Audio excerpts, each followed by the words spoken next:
Vuelvo a repetir algunas cosas que ya se han dicho con anterioridad. Jacob es el tercer patriarca. De los tres es el más sufrido, el que peleaba desde el vientre de su madre con su hermano gemelo Esaú.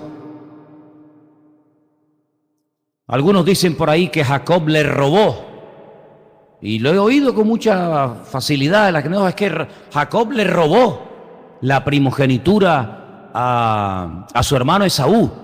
Déjenme que les diga algo muy importante, porque una vez un hermano aquí, que justamente no está hoy, pero me hizo un comentario. Saben que, por ejemplo, encima de los capítulos, no sé, por ejemplo, como hay tantas versiones hoy en día, antiguamente se leía una versión y todo el mundo tenía la misma Biblia. Hoy en día hay tantas versiones, el idioma ha evolucionado tanto. Por ejemplo, en la Biblia de ustedes, encima del capítulo 34, ¿qué pone? La deshonra de Dina vengada, ¿no? Y pone algo, pone en algún capítulo algo más. Bueno, más o menos. Bueno, quiero decirle que esos títulos no tienen nada que ver con el texto original. Esos son títulos, encabezamientos, que el hombre le puso para que más o menos supiéramos lo que vamos a leer. Pero la Biblia no se escribió con esos encabezamientos. Por ejemplo, el capítulo 37, José es vendido por sus hermanos. El 38, Judá y Tamar. Y así sucesivamente. Eso no forma parte del texto original, simplemente es un título. Tampoco la Biblia se escribió originalmente ni con capítulos ni con versículos. No había capítulos en la Biblia, no había versículos, era todo seguido uno detrás de otro. Incluso hay algunos pergaminos muy antiguos donde las letras estaban todas juntas, no había separación entre palabras, sino que estaban todas las letras pegadas, como si fuera una especie de sopa de letras, para que me entiendan, ¿no? Todas las letras estaban pegadas, después se fueron separando, después se inventaron los capítulos, después se inventaron los versículos, y así se nos hizo más fácil a los que leemos la Biblia encontrar los pasajes, ¿no? Pero hablando de la vida de Jacob, Jacob no le robó nada a su hermano, Jacob le compró. ¿Se acuerdan? La Biblia dice que su hermano Esaú dijo: ¿y yo para qué quiero la primogenitura? ¿De qué me sirve a mí la primogenitura? Qué tremendo, qué visión tan corta. Hay a veces creyentes que solamente ven lo que tienen delante y solamente viven el día presente y se olvidan de que el Señor tiene planes, el Señor tiene proyectos, y se olvidan rápidamente de las cosas que Dios prometió. Y él tenía hambre, dice: yo lo que tengo es hambre. Yo lo que quiero es llenar mi barriga, y la primogenitura, si quieres te la vendo. Y dice que la menospreció tanto. Fíjate qué valor tan pequeño le daba la bendición, porque la primogenitura era el ser bendecido por su padre, que dice que lo vendió por un plato de lentejas. Podía haberle dicho: dame 1000 talentos de oro, dame 20.000 cabezas de ganado, dame tierras. Con un plato de lentejas me conformo. Qué tremendo, ¿no? Qué tristeza tan grande, ¿no? En el Nuevo Testamento dice que este hombre fue un profano, no valoró la bendición de Dios. Él lo que quería era llenar su vientre y nada más. Y Jacob le dijo: muy bien, si ese es el valor que tú le das a la bendición de nuestro padre, toma el plato de lentejas, pero a partir de ahora los derechos de primogenitura los tengo yo. Eso por una parte. Así que de robar nada. Jacob no le robó nada a nadie, Jacob la compró. Pero aparte de eso, no nos olvidemos que el Señor había hablado. Y el otro día, no sé, una hermana me hacía un comentario, no sé, creo que era la hermana Gloria, que no está esta tarde entre nosotros, me decía: oye, pero vamos a ver, cuando Rebeca estaba embarazada y ella estaba llevando mal el embarazo, ella fue a consultarle al Señor. Y le dijo al Señor: Señor, ¿por qué tengo esta lucha en mi vientre? ¿Por qué se están peleando mis hijos? Y el Señor le habló, ¿se acuerdan? Dice: porque 2 naciones llevas en tu vientre. Son como 2 pueblos, 2 estilos de vida diferentes, y el mayor servirá al menor. Eso lo dijo Dios. Y hermanos, vamos a ver, yo no puedo demostrar bíblicamente que Rebeca le dijo eso a su marido Isaac. Yo no lo puedo demostrar porque no hay ninguna parte en la Biblia que diga que cuando Rebeca fue a consultar con el Señor, se lo contó a su marido. Pero ¿Creen que cometo una equivocación si yo doy una opinión personal y digo que yo creo que Rebeca se lo tuvo que decir a su marido? ¿Sí o no? Yo creo que el marido le ha dicho, bueno, y me dijiste que ibas a orar con el Señor porque llevas mal el embarazo. ¿Qué te dijo el Señor? Bueno, pues el Señor me dijo que llevo dos, no uno, llevo dos hijos dentro. Están peleando entre sí porque son dos pueblos diferentes. El estilo de vida de uno va a ser diferente al del otro. Y además me dijo el Señor algo tremendo. Que el que salga primero, el mayor, el primogénito, terminará sirviendo al menor. Ya les dije el otro día, ¿se acuerdan cuando les dije el ejemplo de la botella, no?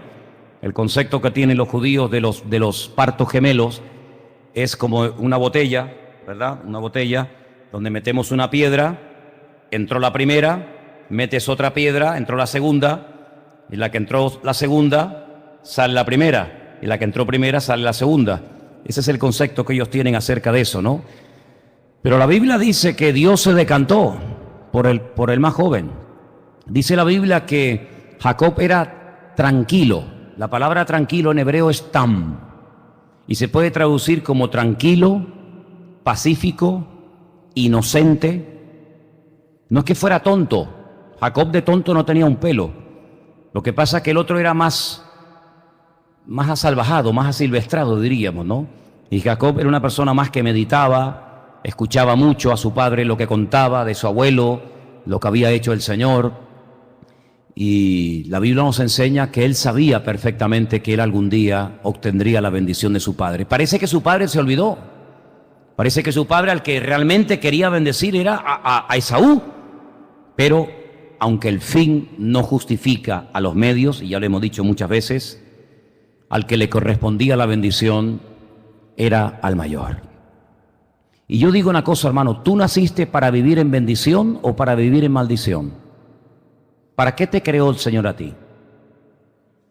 Pues pelee por su bendición, peléela y búsquela. Amén. Busque la bendición. Jacob, es verdad, necesitaba cambiar, necesitaba madurar como ser humano, necesitaba saber cómo se tenía que mover en el reino de Dios. Él no sabía, él utilizaba métodos carnales, pero él era un luchador, él era una persona que con tal de obtener la bendición de Dios hacía lo que hiciera falta. Claro, lamentablemente sabemos que hizo algunas cosas que no son correctas, pero en el fondo lo que Jacob quería era vivir con la bendición del Señor. Y yo creo que en el fondo eso es lo que a nosotros nos debe interesar. Además, la Biblia dice que lo que enriquece al hombre es la bendición espiritual, no lo que tiene, sino lo que es. Vivimos en una sociedad donde se le da valor a la persona por lo que tiene, no por lo que es. Pero en el reino de Dios es diferente. El valor no nos lo dan las cosas que tenemos, sino lo que somos en Dios. Por eso la mentalidad, la filosofía de vida de lo que llamamos vulgarmente el Antiguo Testamento, a lo que llamamos Nuevo Testamento es completamente diferente. ¿Por qué? Porque en el Antiguo Testamento, en aquella mentalidad semítica, en aquella mentalidad de aquellos tiempos, había que demostrar con lo que uno tenía, que uno tenía la bendición de Dios. ¿Por qué menciona, por ejemplo, cuántas ovejas tenía Jacob? ¿Y cuántos camellos tenía, por ejemplo, Job? ¿Y cuántas mujeres tenía Salomón? ¿Y cuántos criados? ¿Por qué se dan tantas cifras? Porque era, como se suele decir, tanto tienes, tanto vales. Pero después vemos a Salomón, un hombre tremendamente rico, tenía absolutamente de todo, pero sin embargo su corazón durante muchos años no fue recto delante del Señor.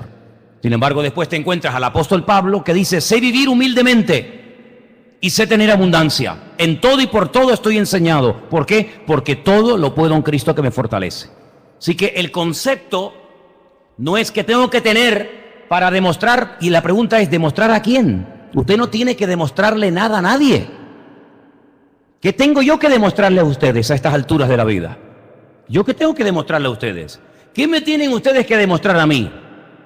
Usted no tiene que demostrarle nada a nadie. No pelee por tener siempre su honra y por demostrar. El Señor sabe lo que somos y lo que no somos. ¿Cuántos dicen amén? El Señor sabe lo que somos. Y si usted tiene que venir caminando a la iglesia, pues gloria a Dios. Porque otros no tienen piernas para poder venir a la iglesia caminando. Y si usted puede venir en un buen coche, pues gloria a Dios. Porque no es lo que tenemos, sino es lo que somos. Eso es lo que realmente vemos en la vida de Jacob.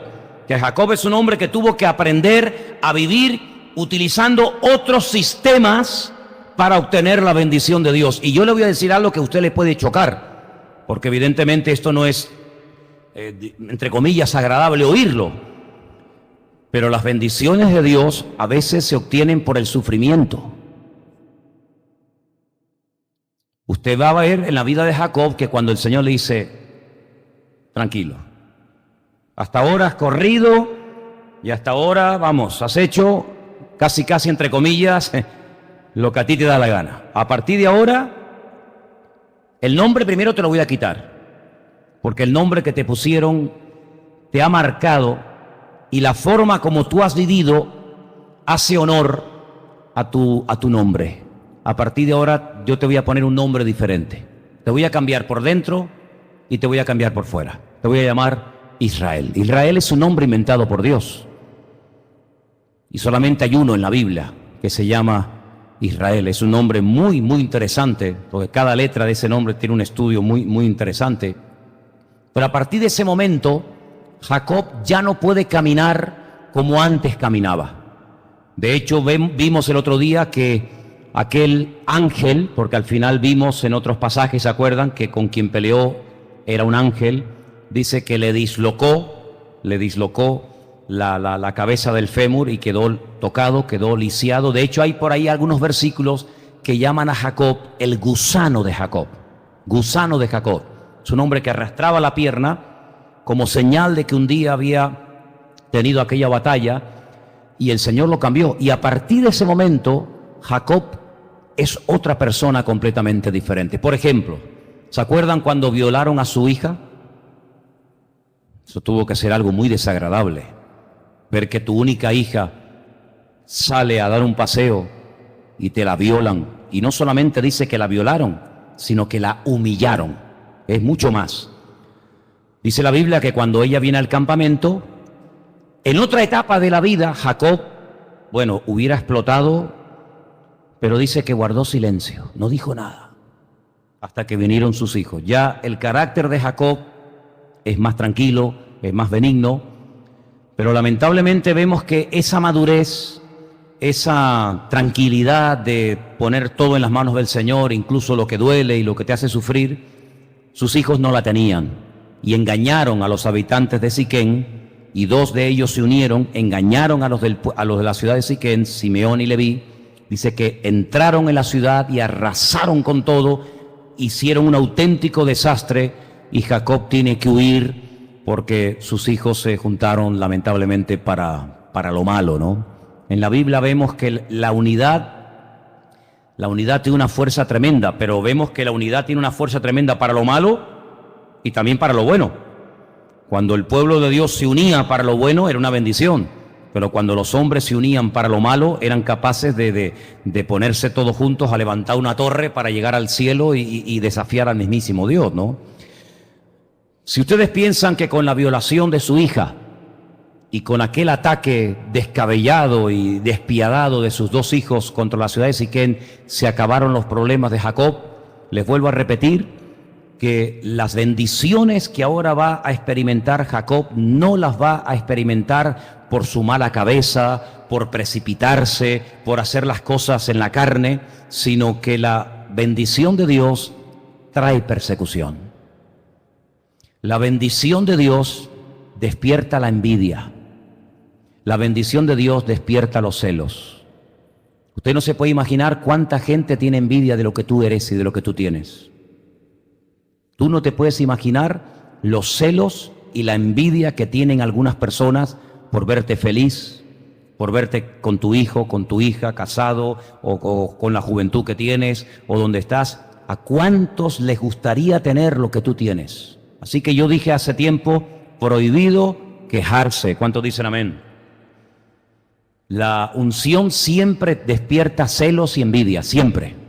Y tú dices, ¿pero por qué? Bueno, es así.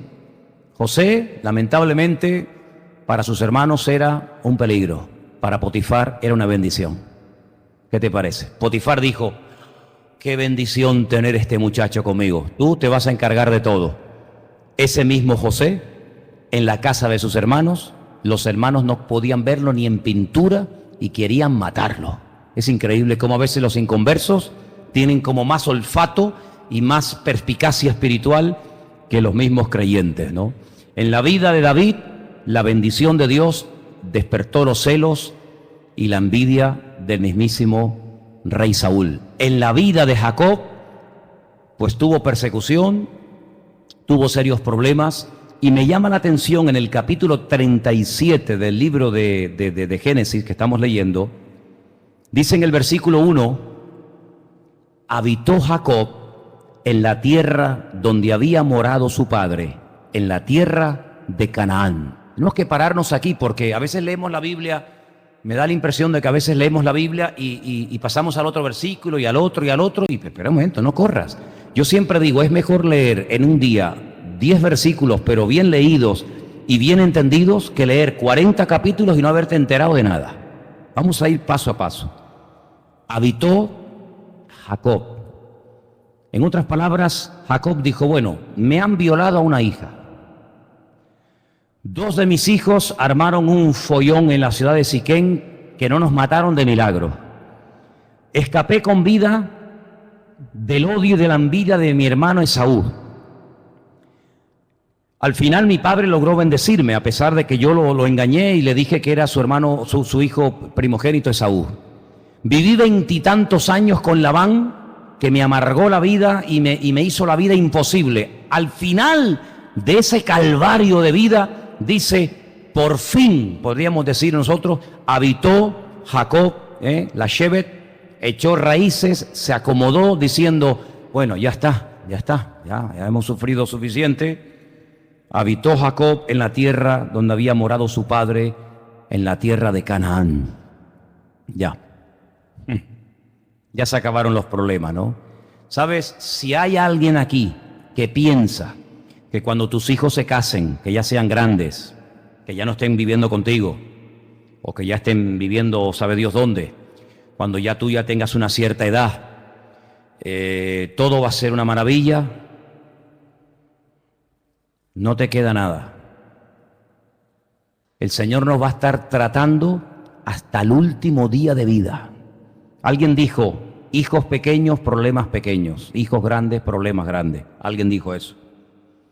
Pero lo que está bien claro es que el Señor jamás nos ha diseñado para que vivamos en esta tierra como si esto fuera el paraíso, el jardín del Edén. De hecho, nada en esta vida produce una satisfacción 100% total. Nada. Tú te compras una casa, te compras un avión, te compras un globo, un helicóptero, lo que tú quieras hacer, tarde o temprano, eso que te ilusionó tanto, ya no te llena. Y tú dices, ¿por qué? Porque Dios nos ha diseñado así. Porque estamos en esta vida de paso. Y hay algunas personas que se montan la vida y creen que van a estar aquí toda la eternidad. Y aquí estamos de paso. Aquí tarde o temprano tendremos que dejar los corotos atrás, como dicen los venezolanos. Aquí tarde o temprano tendremos que dejar el coche, la casa, la finquita, el ordenador y todo lo demás. Y donde verdaderamente vamos a poder estar por fin tranquilos, sin preocupaciones, donde no hay lágrimas, ni despedidas, ni muerte, ni dolor, ni enfermedades, va a ser cuando estemos en la presencia de Dios. Esto es un entrenamiento. Aquí estamos entrenándonos, para que cuando lleguemos a la presencia del Señor podamos verdaderamente disfrutar del lugar donde eternamente vamos a estar con Dios. Así que no te montes la vida creyendo que va a llegar un momento en el que ya no tienes problemas de ningún tipo, ni económicos, ni físicos, ni con los hijos, ni con los nietos. Olvídate de eso, eso no es real, eso no es verdad. Siempre habrá algo. Fíjate el versículo 2, a mí me llama la atención cómo empieza el versículo 2. Dice, esta es la historia de la familia de Jacob. Pero ¿cómo que esta es la historia? ¿Y todo lo que ha pasado no es historia? Los años que estuvo trabajando con Labán, cómo su hermano Esaú lo quiere matar, cómo la noche de bodas va a tener relaciones con su mujer y le resulta que le dan a otra. Todo eso no es historia. Dice, esta es la historia. ¿Sí? A partir de ahora es cuando realmente comienza la historia de la vida de Jacob, porque de aquí para atrás tu vida ha sido luchas, problemas, dificultades, pero a partir de ahora vienen otras dificultades, pero las que yo voy a permitir. Porque, hermano, hay dos tipos de problemas en la vida. Los que Dios permite que vengan con un propósito que a lo mejor no entendemos, y los problemas que vienen por nuestra mala cabeza. Jesús dijo, los tropiezos siempre vendrán, ¿sí o no? Jesús lo dijo, dice, los tropiezos siempre vendrán, mas hay de aquel que sea el autor de dichos tropiezos. Es como cuando dijo, los pobres lo van a tener siempre, toda la vida. En el siglo XV hubo millones de pobres, en el siglo XVIII ni te cuento, y ahora cada vez más. Los pobres siempre los tendréis con vosotros. Jesús dijo, pero a mí no siempre me tendréis. Así que atenderme a mí mientras estoy con ustedes y dejaros de tantos pobres, porque el que tenéis que atender es ahora a mí, dice el Señor, en aquel tiempo, ¿no? Por lo tanto, problemas siempre vendrán, pero la pregunta es, ¿los problemas que yo tengo me han venido porque yo, en mi ego, me los he buscado y después encima quiero que Dios me saque de ellos? ¿O los problemas, entre comillas, que tengo, Dios son cosas que ha permitido para hacerme crecer y para hacerme madurar? Es muy diferente cuando yo me meto en algo porque Dios me ha dicho que me meta en algo, y una cosa muy distinta cuando yo me meto en algo porque yo creo que lo tengo que hacer y encima me enfado con Dios y me sale mal. Te voy a poner un ejemplo. Hay dos grandes tormentas en la Biblia donde van en barcos diferentes, en tiempos diferentes, grandes hombres de Dios. Tenemos en un barco una tormenta impresionante a un tal Jonás, ¿se acuerdan? Y tenemos en otra tormenta, en otro barco, lógicamente, siglos después, a otro hombre de Dios, Pablo. Dos barcos, dos tormentas, el mismo mar, los dos iban por el mar Mediterráneo, en barcos, ponle tú más o menos iguales, pero qué diferencia, ¿eh? ¿Qué diferencia la tormenta de Jonás a la tormenta de Pablo? ¿Qué diferencia? Porque la Biblia nos enseña que la tormenta que estaba afectando a la vida de Jonás, él se la buscó.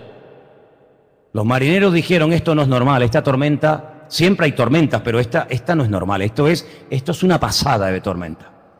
Y dice que echaron suertes, los marineros eran muy supersticiosos, echaron suertes y dijeron, a ver, ¿por qué? Y dice que la suerte cayó sobre Jonás y le dijeron, dormilón, porque dice que estaba durmiendo en el camarote. Le dice, sube. ¿Tú quién eres? Dice, yo soy Jonás, un profeta del Dios vivo. ¿Y por qué estás aquí? Dice, porque estoy huyendo de un llamamiento que Dios un día me dio. Ay, amigo, como Dios te haya llamado a algo y no lo estés haciendo, tu vida va a ser una tormenta, ¿eh?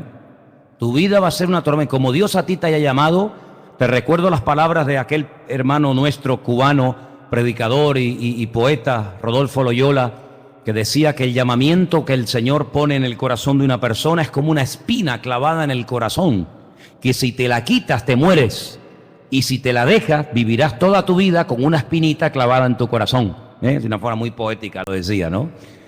El Señor lo había llamado, vete allí a predicar mi palabra, y él dice, no me da la gana, no voy. Tormenta que te pego. Cuando Pablo se monta en el barco, él no produce la tormenta. La tormenta, dice la Biblia, que se produjo porque él tenía un llamado de ir a predicar a Roma, y en medio de la tormenta, pues el barco se partió, pero él se levanta por la mañana después de haber estado 21 días sin comer, 21 días sin ver ni una sola estrella, y dijo, el Señor anoche estuvo en el camarote conmigo y me dijo que les dijera que si nos mantenemos unidos, aunque el barco se rompa en 20.000 pedazos, no va a morir ni uno. Y dice la Biblia que iban 275 personas dentro de ese barco. Por eso asegúrate siempre que lo que estás pasando, lo estás pasando por voluntad de Dios. Porque no es lo mismo que te arrojen a un foso lleno de leones, porque esa es la voluntad de Dios, que te arrojen dentro de un foso de leones por hacer cualquier otra cosa. Dice, bienaventurados cuando digan toda clase de mal contra vosotros mintiendo. Pero cuidado cuando digan cosas contra nosotros con toda la razón del mundo, ¿verdad? Así que ahora Jacob va a pasar por dificultades tremendas. ¿Saben qué? A su hijo más querido, al que más quería de todos, porque lo que dije el otro día, cometió la misma equivocación que sus padres cometieron, la misma. Parece que reprodujo la filosofía, la educación familiar, la reprodujo. Isaac amaba a Esaú, Rebeca amaba a Jacob, y desde su más tierna infancia dividieron sin querer a los hermanos. Desde su más tierna infancia se produjo una separación entre hermanos, porque el padre tiraba por un lado y la madre tiraba por otro. Y años más tarde vuelve otra vez a pasar lo mismo. Jacob hasta le pone, la Biblia en español dice que le puso una túnica de colores. En hebreo no dice eso. En el texto en hebreo no dice absolutamente nada de una túnica de colores. Dice que le puso una túnica de un material muy bonito, de un material muy hermoso. Algunos creen que era como el material de un príncipe, de algo así, pero de colores no menciona absolutamente nada. Lo que está bien claro es que hizo una tremenda diferencia. Sus hermanos no podían verlo en pintura, porque además José, cuando tenía un sueño, se lo contaba a sus hermanos. Y hay cosas que tú no le puedes contar a nadie. ¿Lo oíste? Dile al que está a tu lado. Hay cosas que tú no le puedes contar a todo el mundo. Anoche tuvo un sueño, dice José. Veía al sol, a la luna y a 2 estrellas que se postraban ante mí. ¿Cómo se te ocurre contar eso cuando tú estás diciendo que tu padre, tu madre y tus hermanos se van a postrar ante ti cuando tus hermanos no te pueden ver ni en pintura? Es echar más leña al fuego, mijo. Cállate la boca, vete a tu padre, se lo cuentas y ya está. Y además te voy a decir una cosa, si tú crees que a ti el Señor te ha dicho algo, espera. Y si se cumple, irá de Dios, y si no se cumple, pues no pasa nada, pero no dejas a Dios en mal lugar. ¿Cuántas veces dice la gente, es que Dios me ha dicho, es que Dios ha dicho? El otro día un hermano se me acercó con el móvil y me enseña una fotografía de un gran predicador de estos, de los famosos, ¿no? Sabes que hay de primera, de segunda, ¿no? Hay los que son medio porotos, los que son buenos, ¿no? Usted sabe todo eso, ¿no? Y entonces estaba así, decía, con mi unción apostólica, decía el señor ¿no? Con mi unción apostólica declaro que Brasil ganará el campeonato del mundo este año.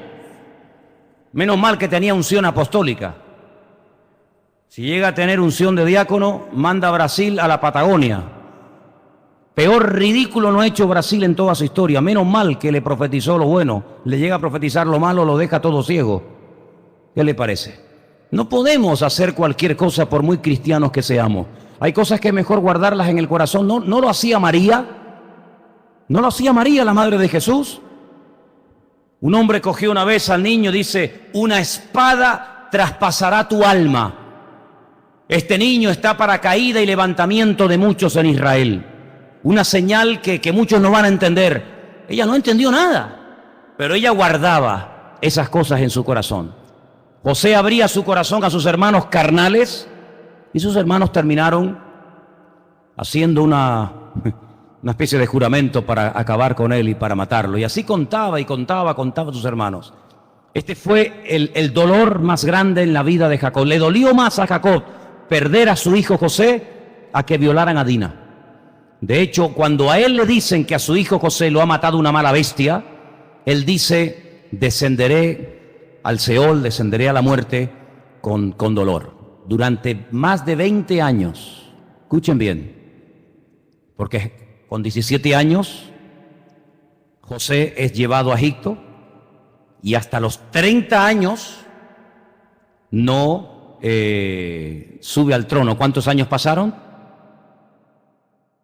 Con 17 es vendido, con 30 subida al trono. ¿Cuántos pasaron? 13. Súmele 7 años de abundancia. ¿Cuántos van? 20. Y 2 años de escasez, que dice la Biblia que a los 2 años de haber empezado la escasez, Jacob descendió a Egipto. ¿Cuántos pasaron? 22. ¿Cuántos años estuvo Jacob en casa de Labán? 22 años. Y uno dice, qué cosa, ¿no? 22 años está Jacob con Labán. 22 años está Jacob sin ver a su hijo José. ¿Cómo es posible que José, que amaba tanto a su padre, que sabía que su padre lo amaba de una forma tremenda, cómo es posible que en 7 años de abundancia, cuando él sabía por sueños proféticos que todas las naciones de la tierra caerían en la más absoluta miseria y pobreza, ¿cómo es posible que en 7 años de abundancia no hiciera nada por llamar a su padre? Es increíble, ¿verdad? Y la segunda pregunta, ¿cómo es posible que un hombre que vio ángeles, que oyó la voz de Dios, que Dios lo bendijo tanto, cómo es posible que durante 22 años el Señor no le revelara en un sueño o de alguna manera que José no estaba muerto, sino que estaba vivo? ¿Cómo el Señor guardó silencio 22 años? Bueno, hay momentos en los que Dios guarda silencio, pero todo tiene un propósito. No se olviden, y aquí hay algo muy importante que a veces la gente olvida, que a su abuelo, es decir, al patriarca Abraham, el Señor le reveló al patriarca Abraham que su descendencia sería por 400 años esclavos en Egipto. ¿Sí o no? Abraham sabía, y se lo tuvo que comunicar a su hijo Isaac, porque ahí todo se transmitía de padres a hijos. Isaac se lo tuvo que contar a su hijo Jacob seguro. Abraham sabía que Israel estaría algún día 400 años en Egipto. Pero ¿para qué va a ir Israel a Egipto? ¿Para qué? Si todo va bien, si hay abundancia, si hay buenos pastos, si hay lluvia, si hay bendición, si hay prosperidad, ¿a qué vamos a Egipto? ¿Cómo se va a cumplir la profecía de que bajaremos un día a Egipto y allí nos atraparán como esclavos? ¿Cómo? Bueno, Dios sabe cómo hacer las cosas. ¿Cuántos dicen amén? A veces uno dice, ¿y cómo? Por ejemplo, hoy un hermano me mandaba un mensaje por el WhatsApp y me decía, oye, estamos a punto de terminar la obra en el puerto de la Cruz, me decía, estamos ya a punto ya de pintar y de terminar todo aquello. Dice, yo tenía una duda. Y me dice, estamos ya a punto de terminar, van a empezar los campamentos ya y no tenemos ni una cama. Ni una cama para meter a los chiquillos. Y yo le contesté y le digo, 2 cosas. En esta iglesia hay 2 cosas que están totalmente prohibidas. A veces algún día tenemos perras y hacemos unas camisetas que diga eso, por favor. Yo lanzo la idea. Prohibido quejarse y prohibido dudar. Si a alguien algún día le sobran 4 perras, imprímeme unas camisas por ahí que diga eso. Prohibido quejarse y a lo mejor por atrás o por yo qué sé. Prohibido dudar.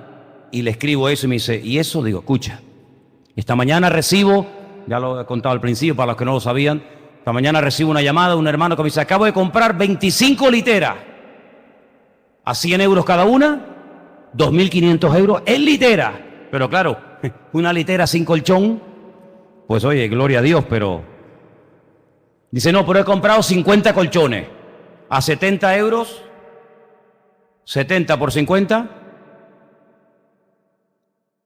No, perdón, a 80. Compró los colchones a 80 euros. 80 por 50, 4.000 euros. 4.000 más 2.500 o 2.000 y pico. Me dice, y también compré 50 almohadas. Ya lo único que falta es comprar las pantuflas y las pantuflas de jabón, el champú y el cepillo de dientes. Pues ya los niños ya, más imposible. ¿Te das cuenta cómo el Señor siempre va por delante? Tú mueves una piedra y el Señor mueve todo. Y eso es lo que tenemos que acostumbrarnos nosotros, hermanos. Que cuando nuestra vida está en las manos de Dios, aunque al hijo que más amas sea el que más das por perdido, al final es el más bendecido. Quédate con esa palabra. El más duro, el que tú dices, ya lo doy por perdido, porque una cosa es que esté rebelde, una cosa es que pase de todo, y otra cosa es que esté muerto, o que tú creas que esté muerto. Pero el Señor empieza donde tú terminas. 22 años con esa pena. Mi hijo José se ha muerto, mi hijo José se ha muerto. Y 22 años más tarde el Señor resucita aquel amor. Y cómo me hubiera gustado ver aquel encuentro entre el padre y el hijo. Dice que lloraron, se abrazaron y aquello tuvo que ser algo realmente impresionante. Y aquel hijo quedaba por perdido, más que por perdido, por muerto. Al final llegó a ser la gran bendición de su vida y de su familia. ¿Cuántos dicen amén? Así que a veces hay cosas que tienen que morir en nosotros, ¿sabes? A veces hay cosas que el Señor permite que mueran, o que aparentemente mueran, que las demos por perdidas, para que no tengamos otra ilusión más que nuestra ilusión sea el Señor. Y cuando nuestra ilusión sea solamente el Señor te dice, toma, ahora sí. Pero antes tenías tu corazón dividido entre esto y aquello. Cuando te lo quité, te diste cuenta de que solamente me tienes que mirar a mí. Ahora que lo aprendiste, toma, ahora ya puedes jugar con el juguete. Porque antes el juguete te estaba haciendo daño. Ahora el juguete te va a hacer feliz. ¿Cuántos dicen amén? Así que, si pensamos que la historia de Jacob fue una historia fácil, nada que ver, hermano. Fue una historia tremendamente difícil, tremendamente dura. Pero hay algo que me llama la atención. Cuando él llega a Egipto, él bendice al faraón. Fíjate, él bendice al faraón y él da órdenes. Y dice, cuando yo me muera, no me entierren aquí. Porque también hay una palabra que dice que algún día el Señor nos sacaría de Egipto. Llévenme otra vez a Canaán y allí me entierran. Y dice que lo llevaron a la famosa cueva de Macpela, que está en Hebrón. Estos días hemos oído hablar mucho de Hebrón. Y dice la Biblia que allí lo enterraron. ¿Y saben cómo murió Jacob? Uno dice, bueno, sabemos cómo empezó, peleando en el vientre con su madre. Pero ¿saben cómo terminó Jacob? Llamando a todos sus hijos, incluido a sus 2 nietos, Manasés y a Efraín, que habían nacido en Egipto. Y dice la Biblia que murió bendiciendo a sus hijos. No murió amargado, no murió quejándose, no murió hecho polvo, sino que murió transmitiendo la bendición. Y esa bendición llega hasta el día de hoy. Y la Biblia dice que Dios a nosotros nos ha llamado para hacer bendición. ¿Cuántos dicen amén? Y el mundo necesita personas que bendigan al mundo, que bendigan las naciones. Yo sé que cuando vemos las noticias, todos son maldiciones, todos son muertes, todos son violaciones, todos son atentados, todo es un desastre. Pero Dios nos ha llamado a bendecir. Dice que los practicantes, los judíos practicantes, cada día tienen que pronunciar un mínimo de 100 bendiciones. Bendito sea el Señor por esto, bendito sea el Señor por lo otro, bendito no sé qué. 100 bendiciones cada día. Acostumbrémonos, aunque nos cueste, que el Señor nos dé fuerza para cada día darle gracias al Señor como mínimo por 100 cosas. ¿Cuántos dicen amén? Estoy seguro que si entre nosotros esta tarde comenzáramos a darle gracias al Señor y a bendecir al Señor por cosas, saldría mucho más de 100. ¿Cuántos dicen amén? Tenemos 500 músculos en el cuerpo, ya tenemos 500 motivos para darle gracias a Dios. 500 músculos en el cuerpo. Y yo el otro día van a decir, bueno, no sé si esto está bien o no, pero yo lo hice, ¿no? Yo digo, Señor, aquella pelea que tuvo Jacob con aquel ángel que lo dejó tirado, ¿qué sintió él? ¿Cómo se tuvo que sentir? Y al día siguiente tuvo un dolor de ciática que me moría, ¿no? Tuve que poner una faja y me tuve que ir a pinchar y yo decía, Señor, no, ya no hace falta que, no hace falta. Menos mal que no le pedí los sufrimientos de Job, si no me deja allí botado, ¿no? Pero sí me llamó la atención y quiero terminar diciendo esto, ¿no? Y eso fue una cosa que a mí me impactó mucho de la vida de Jacob. Cuando él huye de la casa del suegro, cuando él ya quiere formar su vida, la Biblia nos enseña que Raquel, su amada, su querida esposa, murió por el camino. A la única que la Biblia llama su esposa, dice después las mujeres, pero a la que llama la esposa de Jacob, solamente emplea ese término con Raquel. Y me llama la atención que cuando Labán ve que sus hijas huyen y Jacob se va, le dice, ¿por qué te has llevado mis dioses? ¿Por qué te has llevado mis muñequitos, mis ídolos? Y Jacob le dice, nosotros no te hemos robado nada. Si tú buscas, aquí nadie te ha robado nada. Y dice algo tremendo, dice, el que te haya robado algo a ti, que se muera. Y él no sabía. Él no sabía que su amada esposa Raquel era la que le había robado los ídolos y los había escondido. Y dice la Biblia que siguieron caminando, pero por el camino Raquel murió. Y cuando vas a la cueva de Macpela en Hebrón, te das cuenta que allí no está enterrada Raquel. No llegó. Murió por el camino.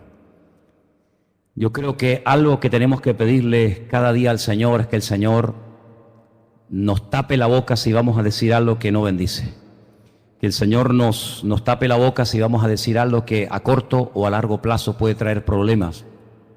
Porque a veces no somos conscientes del poder de las palabras. Si tú observas cuando Isaac está muriendo y llama a Jacob, ¿qué le da? ¿Qué le da? Si tú observas a Jacob, se fue sin nada. Fíjate qué vacío se fue, que cuando llega a la casa de Labán, no le puede ofrecer dinero, no le puede ofrecer joya, no le puede ofrecer nada. Qué diferente cuando tú miras para atrás y ves a aquel criado llamado Eliezer. ¿Se acuerdan quién era Eliezer? El hombre de confianza de Abraham. Le dice, carga 10 camellos hasta los topes y te vas a la casa de Labán y allí consígueme una mujer para mi hijo Isaac. 10 camellos cargados hasta arriba. Cuando tiempo más tarde Jacob va a la misma casa, no lleva nada. Y le dice, mira, yo estoy enamorado de tu hija, pero no te puedo ofrecer nada. Y le dice Labán, bueno, pues, trabájame 7 años. Me trabajas 7 años y a los 7 años te la doy. Pero claro, le trabajó también y era una bendición tan grande Jacob en su casa que al final lo engaña y le da una y le dice, pero yo no trabajé por esta. Dice, aquí se da primeramente la mayor y después la menor. Si la quieres, trabaja otros 7 años. Y lo tiene 14 años trabajando para conseguir su mujer. Fíjate la diferencia, ¿no? Pero días atrás, el padre lo había bendecido. Y terminamos con esto. Miren la bendición que el padre le da a su hijo Jacob cuando huye. Mira qué bendición tan tremenda. Vamos en el libro de Génesis. Por favor, vamos a ver la bendición de Isaac sobre la vida de su hijo. Estamos en Génesis 27, versículo 28. Se lo leo rápidamente, hermanos. Génesis 27, 28. Dios pone a Dios en primer lugar. Con la bendición de Esaú no hace eso, pero pone a Dios en primer lugar con la bendición de Jacob. Dios te dé del rocío del cielo, de las grosuras de la tierra, abundancia de trigo y de mosto. Para tener abundancia de trigo y de mosto, ¿qué tengo que tener? Tierra, porque si no tengo tierra, ¿dónde siembro la viña y dónde siembro el trigo? Que Dios te dé abundancia de trigo y de mosto. Sírvante pueblos, que naciones se inclinen ante ti. Sé Señor de tus hermanos, se inclinen ante ti los hijos de tu madre. Malditos los que te maldijeren y benditos los que te bendijeren. Y con estas palabras, con esta bendición, huye 22 años a casa de Labán, y cuando llega a casa de Labán no tiene ni un triste anillo, ni un brazalete, ni una pulsera, nada para decirle a Labán, toma la dote para poder casarme con tu hija. Nada, las manos vacías, pero tiene una bendición. Y tú dices, humanamente hablando, ¿no? Sí, la bendición es muy bonita. Pero cuando se fue, durante 22 años, algunos se ponen nerviosos cuando le piden algo al Señor y no lo reciben. ¿No? Chicas, ¿sí o no? 22 años. Mi padre me dijo que los pueblos me servirían, que la gente se inclinaría ante mí, que mis cosechas de trigo y de mosto serían abundantes, que la gente sería maldita si se meten conmigo, que serían benditos si me bendicen. Y llevo 22 años y no tengo ni dónde caerme muerto. 7 años trabajó para una mujer que después le dieron a la otra. 7 años por la otra. Y después trabajó un tiempo más para llevarse algo. Más de 20 años sin ver el cumplimiento de esta bendición. ¿Se quejó? ¿Se lamentó? Jamás. Aprendió un secreto fundamental en su vida. Aprendió a esperar en Dios. Pacientemente esperé en el Señor, dice la Biblia. Una de las lecciones que más cuesta en la vida es aprender a esperar en Dios. Vivimos en la era de lo rápido. Vemos el microondas y metes ahí una taza y le das a una ruedita y casi en cuestión de segundos ya tienes todo caliente. Una vez fuimos a casa de no sé quién y iba a hacer papas hervidas y las metió en el microondas. Y yo digo, pero si toda la vida las papas se han hervido, se han sancochado, como decimos nosotros. Pues no, las metió en el microondas. Estamos acostumbrados a lo rápido, a lo instantáneo. Y como no se dé lo que estamos esperando, como que nos ponemos nerviosos, ¿verdad? Está uno con el 3G, mosqueado, porque el otro está al lado con el 4G. Y el otro ya está viendo el final del partido y tú todavía estás en el intermedio. Increíble, qué tremendo. Vivimos en una época en la que todo tiene que ser rápido, instantáneo. ¿Saben una cosa? Dios no tiene prisas. El Señor dice, tranquilos, yo soy el dueño del tiempo. Y todo tiene su momento y todo tiene su lugar. Usted ore, pero el que pone el tiempo soy yo. No me diga a mí si voy muy rápido, si voy muy despacio. Tranquilo. Si hubieras estado aquí cuando te mandamos a llamar, eso se llama reproche, ¿sí o no? El Señor llegó aparentemente tarde. No, Señor. Si hubiera llegado cuando lo llamaron, hubiera sido una sanidad más. ¿Cuántos había sanado el Señor? Cientos o miles. Llegó a propósito, entre comillas, tarde. ¿Para qué? Para que ahora cuando todo el mundo dice ya es imposible, ya huele, ya los gusanos se lo están comiendo a mi hermano, que ya es demasiado tarde, que ya el alma se le fue y ya no hay posibilidad, ahora es cuando yo vengo. Para que se den cuenta que para el Señor nunca es tarde. ¿Cuántos dicen amén? Así que no nos desesperemos, hermanos. No nos desesperemos. Aprendamos a confiar en Dios. Porque después de 22 años, aquel abrazo entre el Padre y el Hijo tuvo que ser algo tan hermoso que lloraron y lloraron y lloraron. Pero son tantas cosas que me quedan en el tintero. La Biblia dice que cuando Jacob muere, porque evidentemente todos tendremos que morir algún día, sus hermanos tuvieron miedo. ¿Sabéis por qué? Esto hay que ser muy detallista para darte cuenta de estas cositas. Cuando ellos regresan a Canaán para enterrar a su padre en la cueva de Macpela, cuando regresan, dice que tuvieron miedo. No tuvieron miedo cuando se fueron a enterrar al padre. Tú fíjate, lee detalladamente los versículos y párate y dices, ay, qué cosa tan curiosa. Se van para allá, todos llorando, lamentándose, haciendo duelo por Jacob. Nadie tiene miedo. Cuando regresan y ya al viejo lo dejan enterrado y ya regresan, dice que se paran en el camino y dice que tienen miedo. Y uno pregunta, ¿y por qué? Porque se pararon en el pozo donde años atrás habían metido a José. Y cuando llegaron a aquel pozo y vieron a José al lado de aquel pozo, dijeron, la que nos va a caer, porque en este pozo tiramos a nuestro hermano. Y José los llama y les dice, vengan para acá, no tengan miedo. No se dan cuenta que todo eso lo permitió el Señor. El que yo les cayera mal a ustedes, el que ustedes me quisieran matar, el que ustedes no me pudieran ver en pintura, el que me tiraran al pozo y casualmente, fíjate tú, casualmente, pasara en ese momento una compañía de madianitas, que fíjate tú por dónde, estudiando el tema, estas caravanas llevaban a Egipto asfalto, llevaban productos para calafatear los barcos y para asfalto, y ni siquiera el Señor permitió que José fuera con ese olor, sino que dice que fue entre aromas, fue entre perfumes.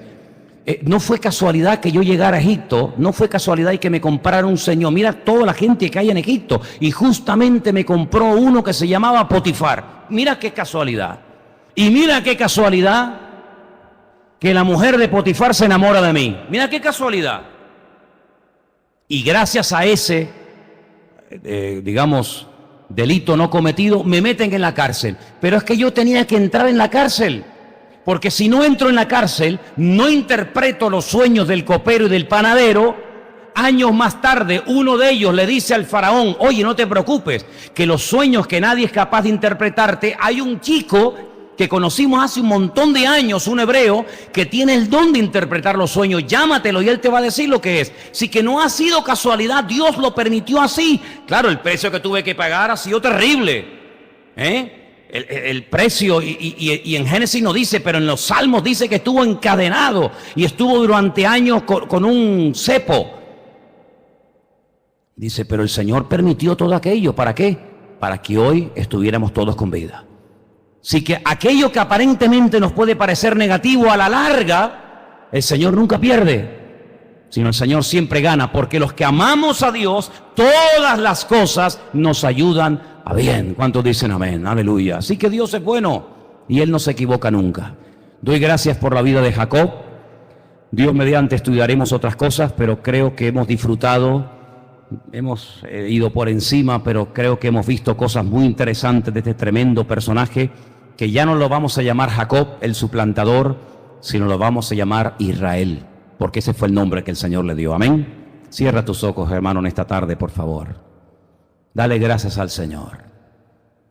Dale gracias al Señor. Nuestra vida está escrita, nuestro destino está escrito por el Señor. Él sabe lo que hace. Lo dije en una ocasión y lo recuerdo ahora. Las pruebas que el Señor manda a nuestra vida han sido diseñadas específicamente por el Señor para nosotros. Él no se pasa, Él no se queda corto. Él sabe lo que mi vida necesita para aprender, para madurar, para crecer.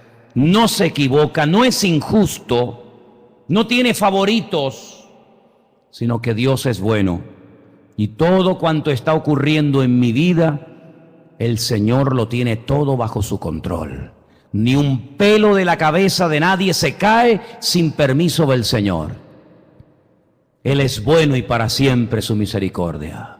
Ni una hoja de un árbol se cae sin permiso de nuestro Dios. Nuestro espíritu, nuestra alma, nuestro cuerpo, todo nuestro ser le pertenece al Señor. Y si andamos en obediencia, si andamos en santidad, en orden, el Señor tiene el control de mi vida. No hay que tener miedo de nada ni de nadie, porque el Señor sabe todas las cosas. Aleluya. Simplemente lo que tenemos que decirle: gracias, Señor, de todo corazón te doy, Dios mío, porque sé que mi vida está en tus manos y eso me infunde aliento, eso me produce seguridad, eso me da una confianza sobrenatural. Puedo seguir caminando por encima de la tormenta, puedo caminar incluso contra el viento, porque sé que tú estás conmigo, Señor. Aleluya.